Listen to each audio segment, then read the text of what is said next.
কবিতাৰ শিৰোনাম তুমি অনা সেই ফাগুন, লিখিছে এনৰিক্স সঞ্জীৱ ৰাজে আৰু পাঠ কৰিছে মনোজ গগৈয়ে। তুমি অনা সেই ফাগুন, সিদিনা তুমি আহিছিলা, সিদিনা তুমি আহিছিলা, বৰ আনন্দ লাগিছিল। সিদিনা তুমি আহিছিলা, বৰ আনন্দ লাগিছিল। হৃদয়ৰ কোহত বাজিছিল হেঁপাহৰ বিন, হৃদয়ৰ কোহত বাজিছিল হেঁপাহৰ বিন। মনৰ আকাশত তৰা হৈ জিলিকিছিল তোমাৰ নীলাজ হাঁহি।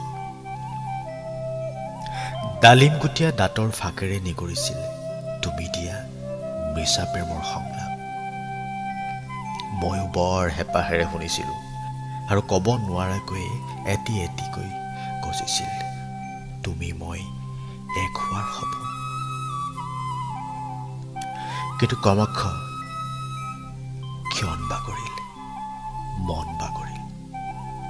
তুমিবিহীন জীৱনত এবুকু শূন্যতাই উপচি পৰিল, তুমিবিহীন জীৱনত এবুকু শূন্যতাই উপচি পৰিল, তুমিবিহীন জীৱনত এবুকু শূন্যতাই উপচি পৰিল। তুমি দিয়া মিছা প্ৰতিশ্ৰুতিৰ পাহাৰ খান্দি বোৱাই দিলোঁ বিষাদৰ নদী।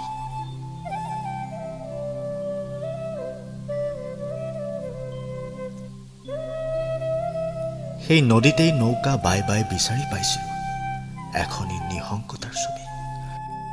হয়তো ময়েই সেইজন নিষ্পাপ বিবেকধাৰী, হয়তো ময়েই সেইজন নিষ্পাপ বিবেকধাৰী। সেইবাবে আজিও চাগে মই তোমাকে বিচাৰি ভগ্ন হৃদয়ৰ প্ৰতিটো টুকুৰাত আজিও লিখি আছো কেৱল তোমাৰে নাম, গাই আছো নিঃশংকতাৰ গান।